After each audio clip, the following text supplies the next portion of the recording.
Hello दोस्तों, नमस्कार, जय हिंद। एक बार फिर से स्वागत है आपका अपने लोकप्रिय YouTube channel HP TET TGT में। साथियों, कैसे हैं आप लोग? उम्मीद करता हूं आप सभी अच्छे होंगे और अपनी टैट की प्रेपरेशन को अच्छे से कर रहे होंगे। साथियों, आज की वीडियो उन सभी एस्पिरेंट्स के लिए इम्पोर्टेंट है जिनका टैट जुलाई 2021 में होने जा रहा है, खास तौर पे आर्ट्स के लिए। बिकॉज आज हम डिस्कस करने वाले हैं हिस्ट्री के कुछ क्वेश्चंस। इसके साथ ही medical, non medical, LT, JBT उन सभी के लिए भी इम्पोर्टेंट है, क्योंकि गाइज आप जानते हैं कि जनरल अवेयरनेस वाला सेक्शन होता है या जिसे हम जीके कहते हैं, उसमें जो 30 क्वेश्चन आते हैं, मैं अदर देन आर्ट्स की बात कर रहा हूँ, नॉन मेडिकल, मेडिकल और JBT वाले। उनको अगर प्रेपरेशन नहीं करनी है बुक से, तो शॉर्टकट तरीका क्या है जो मैंने भी अपनाया था कि आर्ट्स की जो सोशल स्टडी के क्वेश्चन होते हैं ना प्रीवियस में आए हुए, उनको अगर रीड कर लेते हो वहीं से ही क्वेश्चन रिपीट होते हैं अदर जो आर्ट्स वाले होते हैं। समझ रहे हैं ना मेरी बात को? इसके साथ ही मैं आपको बताना चाहूँगा, आज से हम शुरू करने जा रहे हैं हिस्ट्री की सीरीज़। आज का हमारा जो लेक्चर रहेगा वो रहेगा आधुनिक भारत का इतिहास, अर्थात मॉडर्न हिस्ट्री ऑफ इंडिया। इसमें हमारे 3 से 4 लेक्चर बनने वाले हैं, लगभग 200 क्वेश्चन को हम डिस्कस करेंगे। उन्हीं को आपको रीड करना इनफ है गाइज, ये TGT कमीशन के लिए भी इनफ है गाइज। और इसके साथ ही हम जो डिस्कस करेंगे वो प्राचीन भारत का इतिहास भी करेंगे डिस्कस, मध्यकालीन भारत का इतिहास यानी कि एशियंट हिस्ट्री और मेडिवल हिस्ट्री जो है इंडियन हिस्ट्री, इनको भी हम डिस्कस करने वाले हैं। चूँकि हम सबसे पहले अपनी सीरीज़ को मॉडर्न जो हिस्ट्री है, वर्ल्ड नहीं है गाइज, मॉडर्न हिस्ट्री जो है इंडिया का, आधुनिक भारत का इतिहास है, इसकी सीरीज शुरू करने जा रहे हैं हम। इसमें जब पार्ट कंप्लीट हो जाएंगे फिर मध्यकालीन भारत का इतिहास और प्राचीन भारत का इतिहास को डिस्कस करेंगे।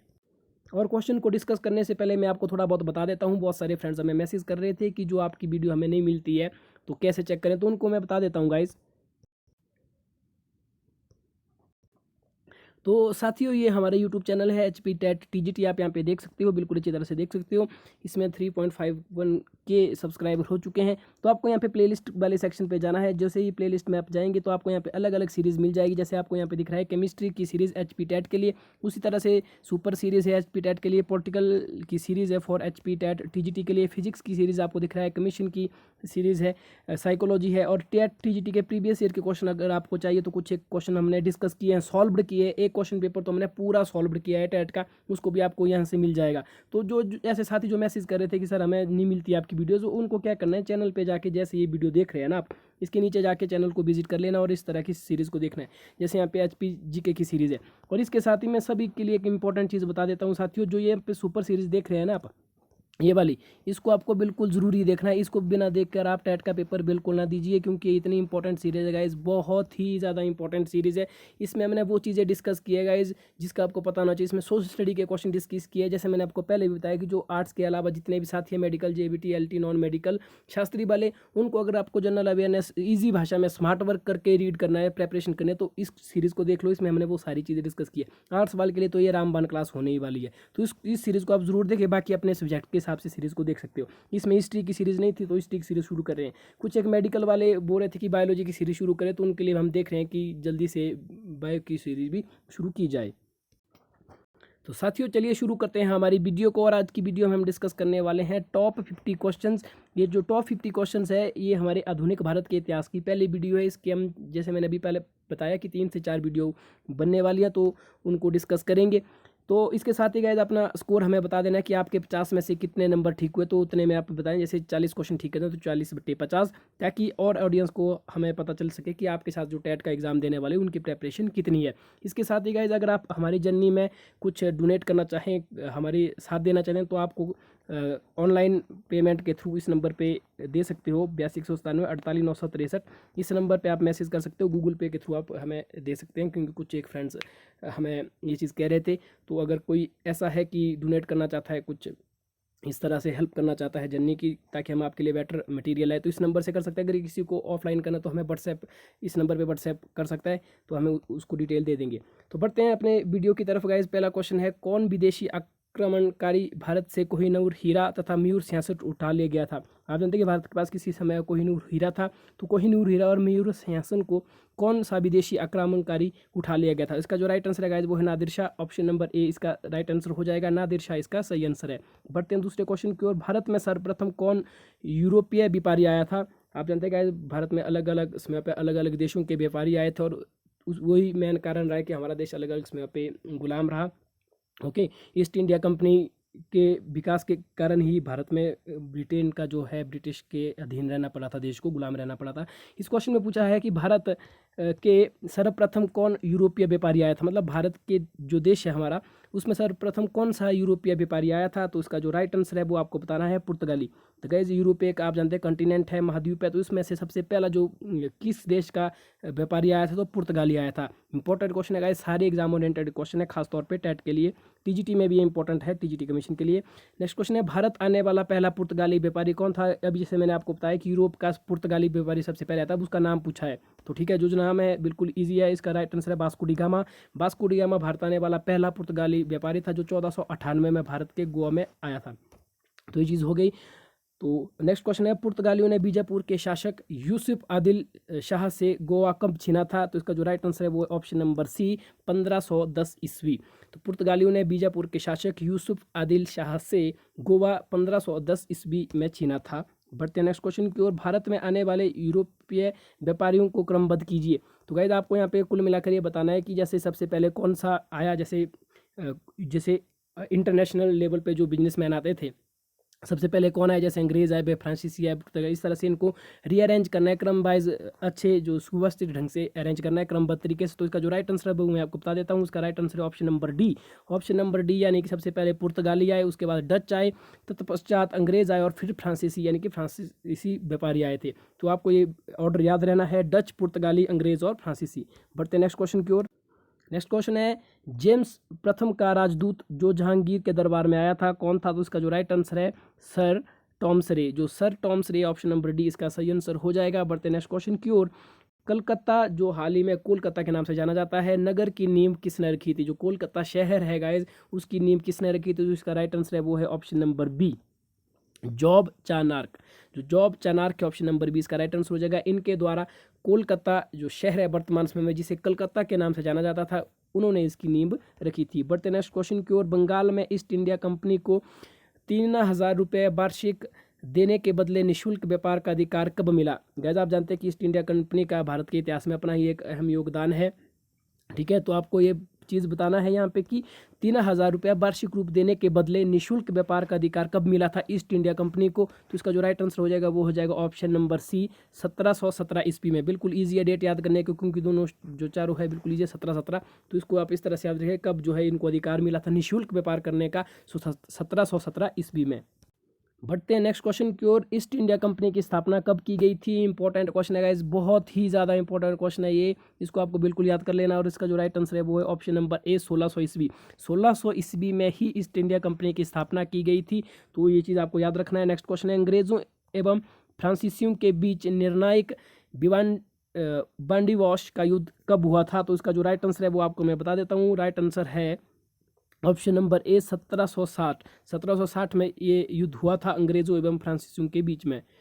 नेक्स्ट क्वेश्चन है, प्लासी का युद्ध किन दो पक्षों के बीच में होता है। गाइज अगर आप आर्ट्स के मतलब स्टूडेंट है, हिस्ट्री अगर आपको नहीं आती है, ऊपर ऊपर से पढ़ना चाहते हो, तो मैं आपको बता दूं जो युद्ध होते हैं ना, इनको आपको याद कर ही लेना है। जैसे प्लासी का युद्ध हुआ, पानीपत का युद्ध कब हुआ था, फर्स्ट वर्ल्ड वार कब हुआ, सेकंड हुआ, मतलब ये चीज़ें आती है। जैसे यहाँ पे पूछा है प्लासी का युद्ध, तो आपको यहाँ पे इस तरह से पूछा कि प्लासी का युद्ध जो होता किन दो पक्षों के बीच में होता। तो इसका जो राइट आंसर है वो आपको बताना है, ऑप्शन नंबर बी, सिराजुद्दौला एवं अंग्रेज के बीच में प्लासी का युद्ध हुआ था। तो आपको याद रखना है सिराजुद्दौला और अंग्रेजों के बीच में। बढ़ते नेक्स्ट क्वेश्चन की ओर। बक्सर की लड़ाई में मीर कासिम का साथ किसने दिया था। तो इसका जो राइट आंसर है वो है ऑप्शन नंबर डी, अर्थात ए और बी दोनों ने। ए जो है शाह आलम द्वितीय और ऑप्शन नंबर बी शुजा-उद-दौला जो अवध का नवाब था, जबकि शाह आलम द्वितीय मगर मुगल सम्राट था। तो बक्सर की लड़ाई में मीर कासिम का साथ इन दोनों ने दिया था, ये आपको याद रखना है। बढ़ते नेक्स्ट क्वेश्चन की ओर। प्रारंभ में यूरोपीय व्यापारियों की रुचि किसके व्यापार में अधिक थी। क्वेश्चन एक बार ढंग से समझिएगा गाइज कि प्रारंभ में जो यूरोपीय व्यापारियों की रुचि किस व्यापार में अधिक थी, मतलब किस चीज़ का व्यापार करना वो ज़्यादा इंटरेस्ट दिखाते थे। तो इसका जो राइट आंसर है वो ऑप्शन नंबर ए, मसाले। जो मसाले होते थे गाइज उसमें वो अपना इंटरेस्ट दिखाते थे। यूरोप के व्यापारी, ध्यान दीजिएगा शब्दों पे, यूरोप के व्यापारियों की। और आप जानते हैं यूरोप के जो व्यापारी थे सबसे पहले पुर्तगाली थे, पुर्तगाली देश से आए थे। बढ़ते नेक्स्ट क्वेश्चन की ओर। किस संधि के अंतर्गत ईस्ट इंडिया कंपनी को बंगाल, बिहार एवं उड़ीसा की दीवानी मिली। तो क्वेश्चन एक बार फिर से समझिएगा कि किस संधि के अंतर्गत ईस्ट इंडिया कंपनी को 3 सी जगह बंगाल, बिहार और उड़ीसा की दीवानी मिली? तो इसका जो राइट आंसर है वो है ऑप्शन नंबर बी, इलाहाबाद की प्रथम संधि 1765। तो इलाहाबाद की प्रथम संधि जो हुई थी 1765 में हुई थी, ये चीज़ भी आपको याद रखनी है 1765। तो इलाहाबाद की जो संधि हुई थी प्रथम संधि, उसके अंतर्गत ईस्ट इंडिया कंपनी को बंगाल, बिहार और उड़ीसा की दीवानी मिली थी। बढ़ते हैं नेक्स्ट क्वेश्चन की ओर। क्वेश्चन नंबर 15 है, बंगाल में द्वैत शासन की नींव किसने रखी थी? तो जो बंगाल में द्वैत शासन है उसकी नींव रखी गई थी रॉबर्ट क्लाइव के द्वारा। रॉबर्ट क्लाइव के द्वारा, ऑप्शन नंबर सी यहाँ पे राइट आंसर हो जाएगा। बंगाल में रॉबर्ट क्लाइव ने द्वैत शासन की नींव रखी थी। बढ़ते नेक्स्ट क्वेश्चन की ओर। बंगाल में द्वैत शासन को किसने समाप्त किया था? तो जो शुरू जो किया था, नींव जो रखी थी, क्लाइव ने किया था, शुरू किया था, इसने किया था, ये याद रखना है। जबकि खत्म किसने किया था? तो खत्म आपको पता होना चाहिए, ऑप्शन नंबर ए यहाँ पे सही हो जाएगा, वारेन हेस्टिंग्स।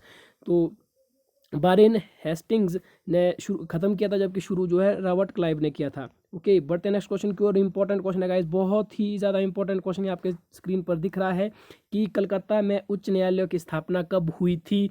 जो कलकत्ता है गाइस, उसके हाईकोर्ट की जो स्थापना कब हुई थी? कलकत्ता हाईकोर्ट की स्थापना हुई थी 1774 ईस्वी में, 1774 ईस्वी में कलकत्ता की उच्च न्यायालय की स्थापना हुई थी। नेक्स्ट क्वेश्चन भी बहुत इंपॉर्टेंट है कि गाइस, सहायक संधि किसने लागू किया गया था? टीजीटी कमीशन में, यहाँ तक कि ये क्वेश्चन आया हुआ है, टीजीटी कमीशन। तो आप खुद सोच सकते हैं कितना इंपॉर्टेंट ये क्वेश्चन है। और इसका जो राइट आंसर है वो है option number A, Lord बेलेजी।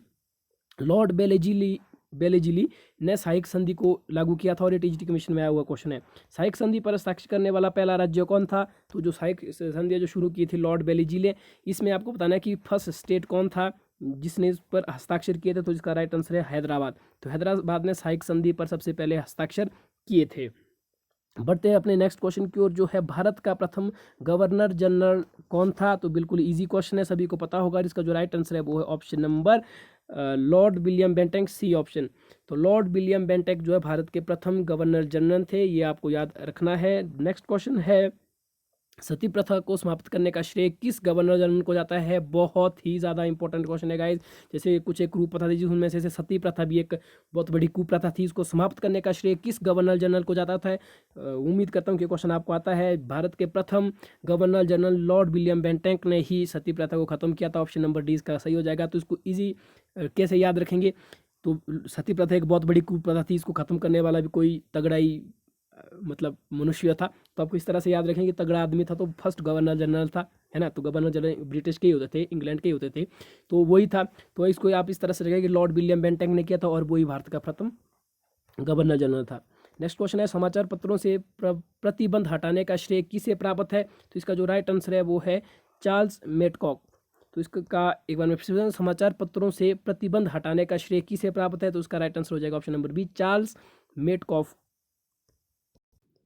Next question है, किस गवर्नर जनरल ने व्यगत सिद्धांत या हड़प नीति का प्रतिपादन किया था?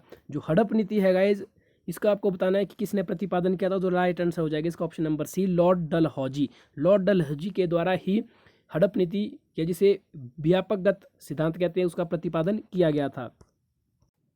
नेक्स्ट क्वेश्चन है, बहुत ही सिंपल और बेसिक क्वेश्चन है कि भारत में पहली बार रेल कब चली थी? मुंबई से थाना पहली बार रेल चलाई गई थी भारत में, और कब चलाई गई थी? 1853, सभी को पता है, लेकिन आपको यहाँ पे एग्जैक्ट डेट पूछी है, तो इसकी एग्जैक्ट डेट हो जाएगी 16 अप्रैल 1853, यानी कि ऑप्शन नंबर ए इसका सही हो जाएगा। 1853 तो आपको पता है, लेकिन आपको डेट भी याद रखनी है। तो 16 अप्रैल 1853 को फर्स्ट बार रेल चली थी बम्बई से थाना के बीच में। बढ़ते नेक्स्ट क्वेश्चन की ओर, जो है vernacular press act. Vernacular press act किसने लागू किया था? आपको बताना है, और इसका जो राइट आंसर है वो है option number A, Lord Lytton. Lord Lytton के द्वारा वर्नाक्यूलर प्रेस एक्ट लागू किया गया था। गाइज एक चीज़ मैं बता दूं, ये सारे के सारे क्वेश्चन यार इंपॉर्टेंट है, टेट के संदर्भ से सभी क्वेश्चन इंपॉर्टेंट है, कोई भी क्वेश्चन इसमें आ सकता है, क्योंकि प्रीवियस ईयर में ये क्वेश्चन आए हुए हैं यार। ओके, तो इतना बता रहा हूँ, अगर आपको फिर भी बिलीव नहीं करना तो दैट्स योर चॉइस। तो एक बार फिर से मैं बताना चाहूँगा, अगर आप हमारी जर्नी में सपोर्ट कर सकते हो तो आपको ये नंबर एक बार मैं फिर से बता देता हूँ, इस पर आप ऑनलाइन मनी सेंड कर सकते हो। अगर आप चाहते हैं कि हमें सपोर्ट करना, तो 82 197 48 963 इस नंबर पे आप गूगल पे कर सकते हो। अगर आपको ऑफलाइन मनी सेंड करना, तब भी आपको इसी मैसेज पे व्हाट्सएप करना है, हम आपको अपने बैंक की डिटेल दे देंगे। क्योंकि आप जानते हैं गाइस, आपकी जर्नी से अगर आप हेल्प करें तो हम आपके लिए बेटर तरीके से हर चीज़ों को पेश कर सकते हैं। तो आप फाइनेंशियली हमें हेल्प कर सकते हैं। बढ़ते नेक्स्ट क्वेश्चन की ओर। भारत का प्रथम वायसराय कौन था?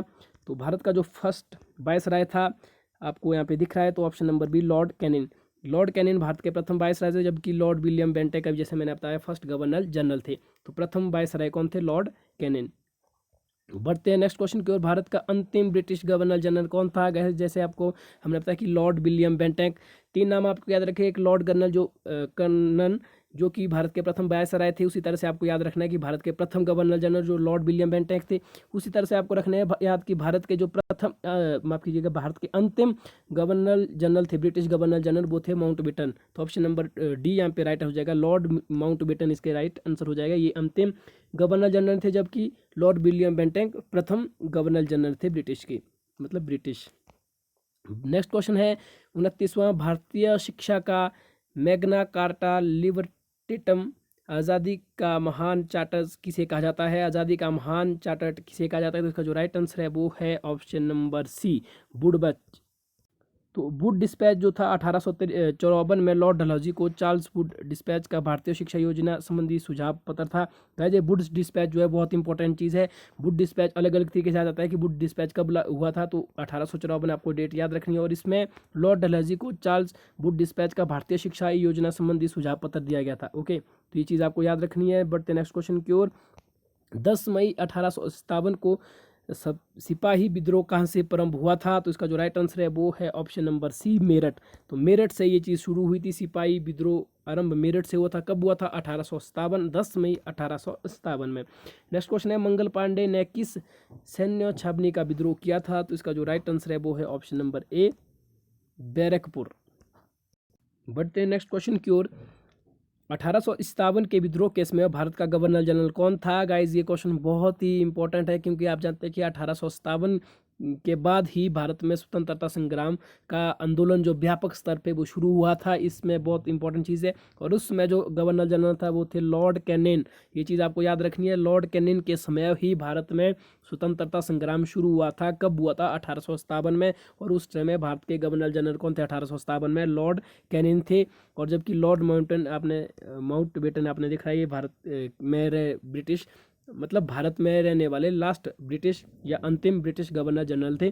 ओके, नेक्स्ट क्वेश्चन है बिहार में 1857 के विद्रोह का नेतृत्व किसने किया था? गाइज मैंने जैसे बताया कि 1857 का विद्रोह व्यापक स्तर पर होता है, पूरे राष्ट्रीय स्तर पे। हिमाचल प्रदेश में भी कुछ एक जगह पर इस चीज़ ने जोर पकड़ा था। मतलब पूरे इंडिया में हर एक कोने में जब नेशनल लेवल पे या पूरे व्यापक स्तर पे स्वतंत्रता संग्राम आंदोलन शुरू हुआ था, तो ये क्वेश्चन बनते हैं कि जैसे बिहार में किसने नेतृत्व किया, हिमाचल के महासू में किसने किया, त्रिगर्त में किसने किया, इस तरह से क्वेश्चन बनते हैं। तो इन चीज़ों का आपको याद रखना है। अलग अलग स्टेट के पूछ लेते हैं। जैसे यहाँ पे बिहार का पूछा है, तो बिहार का पूछा है क्योंकि बिहार का जो नेतृत्व किया था वीर कंवर सिंह ने किया था, इसलिए बिहार का पूछ लेते हैं। इंपॉर्टेंट चीज़ है, वीर कंवर सिंह जी के द्वारा ही 1857 में विद्रोह का नेतृत्व किया गया था अंग्रेजों को खदेड़ने के लिए। ओके, इस चीज़ के ऊपर भी मैंने एक वीडियो बनाई है, अगर आपने वो नहीं देखी तो आप प्लेलिस्ट में जाकर चेक कर सकते हैं। जो सोशल स्टडी वाली मैंने आपको सीरीज़ बताई है, सोशल स्टडी की सीरीज़ है गाइज, उसको देख ले यार। उसमें क्या बेनिफिट है गाइज? आप तो जानते हैं सोशल स्टडी में 3 सब्जेक्ट आते हैं। एक तो आ जाती है आपकी हिस्ट्री आ जाती है, ठीक है। हिस्ट्री के साथ साथ क्या आता है? हिस्ट्री के साथ साथ आता है उसमें इंडिया की जियोग्राफी आ गई। ओके, जियोग्राफी आ गई, इंडिया की इकोनॉमिक्स आ गई, है ना। हिमाचल का जी क्या आ जाता है, इंडिया का जी क्या आता है, साइकोलॉजी आता है। उसमें मेन चीज़ ये है कि उसमें 4-5 जो सब्जेक्ट है वो सारे के सारे एक ही सीरीज़ में कवर हुए, जो सोशल स्टडी की सीरीज़ है। इसीलिए तो मैं बोलता हूँ कि वो इंपॉर्टेंट है, और सभी के लिए, आर्ट्स के लिए भी, मेडिकल के लिए भी, नॉन मेडिकल के लिए भी, जेबीटी एलटी शास्त्र सभी के लिए। क्यों? बिकॉज आप जानते हैं उसमें हमने सभी क्वेश्चन डिस्कस किए। इस क्वेश्चन से मुझे याद आया है, ये क्वेश्चन हमने अभी वीर कंवर सिंह वाला, उसमें मैंने एक एक का बताया बिल्कुल अच्छी तरह से कि जैसे बिहार से कौन लड़ा था, रानी लक्ष्मीबाई कहाँ से लड़ी थी, इस तरह से अलग अलग जो मंगल पांडे वो कहाँ से लड़े थे, मतलब उनका कहाँ का नेतृत्व किया था हिमाचल के अलग अलग रियासतों से। तो वो सीरीज़ आपको देखनी है। गाइस मैं एक चीज़ आपको और बताना चाहूँगा, आज इस वीडियो के साथ हमने अपने यूट्यूब चैनल पर 97 वीडियो अपलोड कर ली है। तो 97 में से सारी के सारी वीडियो आपकी यूज़फुल है। अगर कुछ एक वीडियो को हटा दूँ मैं, तो 80 वीडियो ऐसी होगी जो कि जिसमें केवल और केवल स्टडी मटेरियल ही, आर्ट्स का स्टडी मटेरियल है, नॉन मेडिकल का स्टडी मटेरियल है, मेडिकल का स्टडी मटेरियल, मतलब सब कुछ आपके लिए ही समर्पित है ये चैनल। ओके, तभी मैं कहता हूँ कि आप अब हमारी जर्नी पे अपना कुछ फाइनेंशियल हेल्प कर सकते हो। तो गाइज खुद सोचिए, तो जो कहते हैं कि सर हमें कहाँ से प्रेफरेंस कैसे करें, तो यार आपको क्या करना है, सिंपल, आपको फ्री में हम वीडियो देख रहे हैं, देखो वीडियो को, देखो वॉच करो, तो सारा का सारा स्टडी मटेरियल ही तो है ना। तो सोर्स स्टडी वाली सीरीज जो मैंने आपको रेकमेंड की उसमें जितनी वीडियो उन सबको देखो गाइज आप। ओके, नेक्स्ट क्वेश्चन है कि 1857 के विद्रोह के दमन के बाद मुगल शासक बहादुर शाह जफर को कहाँ निर्वासित कर दिया गया था? तो इसका जो राइट आंसर है वो है ऑप्शन नंबर डी, रंगून। बढ़ते नेक्स्ट क्वेश्चन की ओर। 1857 के विद्रोह का तत्कालिक कारण क्या था? यहाँ पे रीजन पूछा है कि जो 1857 पर व्यापक स्तर पे विद्रोह हुआ था उसका कारण क्या था? तत्कालिक कारण मतलब जिसने एकदम आग भड़काई, यानी कि जिसको एकदम से जोर पकड़ा था। और इसका जो राइट आंसर है चर्बी कांड। चर्बी कांड इसका मतलब मैं ट्रिक से इसको याद रखता हूँ, क्योंकि क्या हुआ था गाइज कि सिपाहियों द्वारा चर्बी युक्त कारतूस का प्रयोग किया गया था। मतलब जो सिपाही उनको नई कारतूस दी गई थी और ये चीज़ बताई गई कि जो कारतूस है उसमें चर्बी का इस्तेमाल किया जा रहा है, जो गाय की चर्बी है। तो इस तरह से जो ये आंदोलन पूरे व्यापक स्तर पर हटाया गया और लोग अपनी भावनाओं को नहीं रोक पाए और जो है 1857 के विद्रोह का मुख्य कारण बना। ओके, और वही कारण रहा कि अंग्रेजों को हम 1947 तक खदेड़ने में कामयाब रहे। नेक्स्ट क्वेश्चन है गाइस बहुत इंपॉर्टेंट कि वहाबी आंदोलन के प्रतिवर्तक कौन थे? बहुत इंपॉर्टेंट क्वेश्चन है गाइस, बहुत ही ज़्यादा। कुछ एक आंदोलन आपको याद रखना है, जैसे इसके साथ ही कुछ एक समाज है, जैसे ब्रह्मा समाज, आर्य समाज है, ठीक है, प्रार्थना समाज है। इनकी स्थापना कब हुई और किसके द्वारा की गई? ये चीज़ें बहुत ही रिपीटेड क्वेश्चन है टेट में गाइस। मैं फिर से बता देता हूँ यार भाइयों, अगर आप फर्स्ट टाइम टेट का एग्जाम दे रहे हैं ना तो मैं हाथ जोड़ के आपके पास अपील करना चाहूँगा, ये क्वेश्चन आते ही हैं, आप ना खुद अभी आजमा लेना, ठीक है। तो इसका आपको जो राइट आंसर है वो दिख रहा होगा ऑप्शन नंबर सी, शहीद अहमद। शहीद अहमद के द्वारा ही भाभी आंदोलन की स्थापना की गई थी, इनके प्रतिवर्तक है। बढ़ते नेक्स्ट क्वेश्चन की ओर कि विक्रम चंद चटर्जी द्वारा रचित आनंद मठ का संबंध किस विद्रोह से है? तो इसका राइट आंसर है ऑप्शन नंबर ए, 86 जो विद्रोह है उससे आनंद मठ जो रचित है विक्रम चंद चटर्जी द्वारा, उससे इसका संबंध है। नेक्स्ट क्वेश्चन है ब्रह्म समाज की स्थापना किसने की? जो मैंने अभी जैसा गाइस आपको बताया, बहुत ही ज़्यादा इंपॉर्टेंट ये क्वेश्चन है।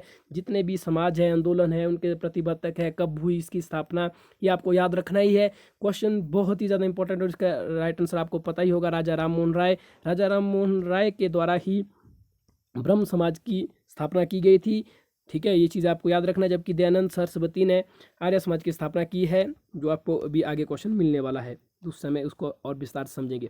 नेक्स्ट है कि शुद्धि आंदोलन किसके द्वारा चलाया गया था? ये भी बहुत इंपॉर्टेंट क्वेश्चन है, स्वामी दयानंद सरस्वती। स्वामी दयानंद सरस्वती अपने आप में ही बड़ा नाम है, इनके बारे में आपको पता होना ही चाहिए। स्वामी दयानंद सरस्वती ने, जैसे मैंने बताया भी आपको, इन्होंने आर्य समाज की स्थापना की थी, इसके साथ ही इन्हें शुद्धि आंदोलन को भी चलाया था। और इन्होंने एक फेमस नारा दिया था कि back to Vedas, back to Vedas कि मतलब वेदों की ओर लौटो। बैक टू वेदास का नारा भी किसने दिया था? स्वामी दयानंद सरस्वती ने दिया था गाइस। कुछ एक साथ ही इसमें स्वामी विवेकानंद से कंफ्यूज हो जाते हैं, स्वामी विवेकानंद जी नहीं है, स्वामी दयानंद सरस्वती है। ओके, बढ़ते हैं नेक्स्ट क्वेश्चन की ओर। कौन सम्मिलित नहीं है? यहाँ पे देखिए गाइस, बहुत ही इंपॉर्टेंट ये क्वेश्चन है।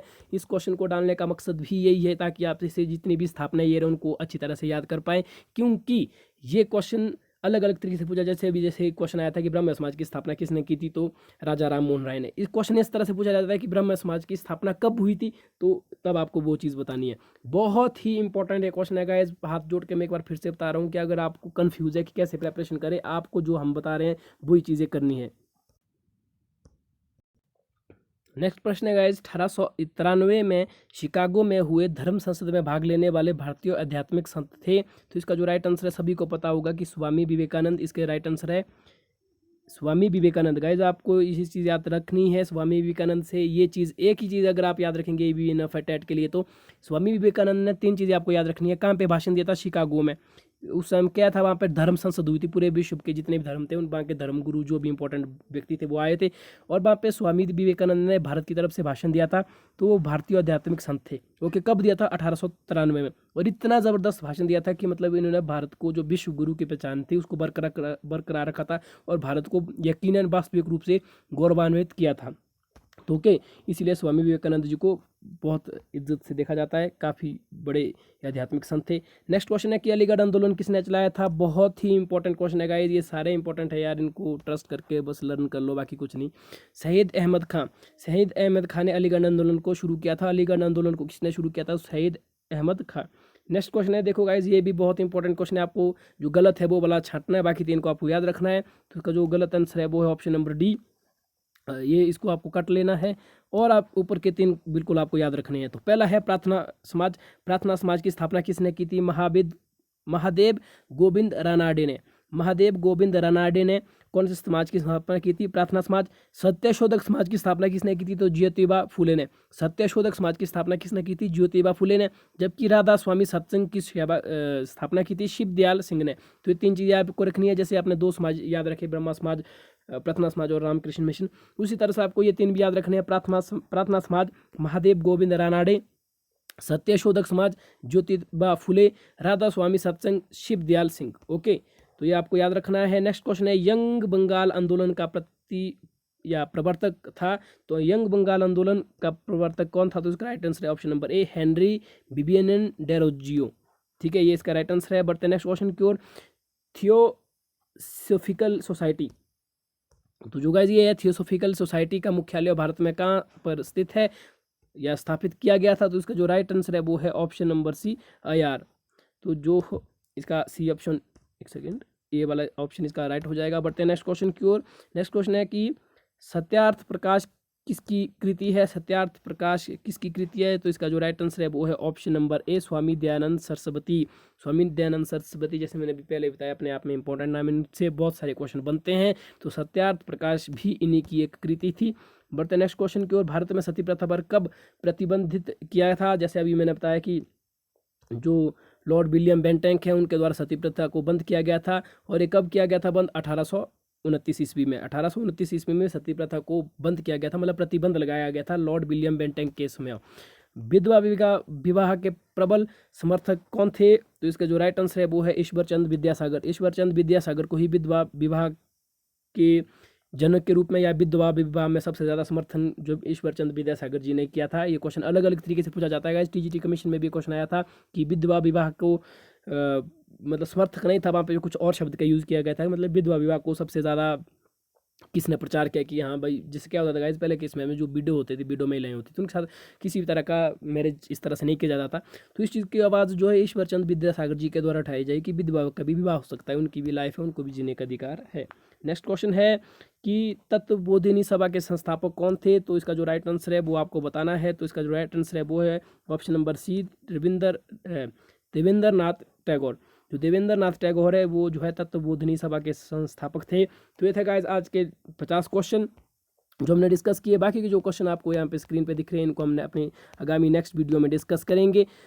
तो रिक्वेस्ट वही है गाइस, आपको 3 काम करने हैं अगर आप चाहते हैं कि हिस्ट्री की वीडियो जो आगामी आने वाली, जैसे इन एंशिएंट हिस्ट्री है, मेडिवल हिस्ट्री है, आधुनिक भारत का इतिहास है, प्राचीन भारत का इतिहास है, मध्यकालीन भारत का इतिहास है, उन सभी की सीरीज़ बनाई हिस्ट्री की। तो आपको क्या करना है, 3 काम कर लेना है। लाइक कर लेना है, कमेंट में अपनी राय ज़रूर कर लेनी है ना। ये भी कमेंट करना है कि आपके कितने क्वेश्चन इसमें ठीक बने। इसके साथ ही तीसरी चीज़ जो करनी है आपको गाइस की वीडियो को शेयर कर लेना है ज़्यादा से ज़्यादा अपने दोस्तों के साथ जो टेट की प्रिपरेशन कर रहे हैं, या फिर सोशल मीडिया के अलग अलग प्लेटफॉर्म पे जैसे व्हाट्सएप, फेसबुक पे, ताकि आपको शेयर करने से हमारे यूट्यूब चैनल पे ज़्यादा व्यूज़ आ सके, और व्यूज़ आने से हमें मोटिवेशन मिलता है, तभी हम इसकी नेक्स्ट वीडियो जल्दी लेकर आएंगे। क्योंकि आप कमेंट करते रहते हैं कि सर नेक्स्ट सीरीज़ लाओ इसकी, गाइस हम तभी लाएंगे साथियों अगर आप वीडियो को ज़्यादा से ज़्यादा शेयर करेंगे। अगर इस पर 1000 व्यूज़ आ जाते हैं तभी हम इसकी नेक्स्ट जो पार्ट है उसको लाएंगे। तो ओके गाइस, ये आपको कर लेना है।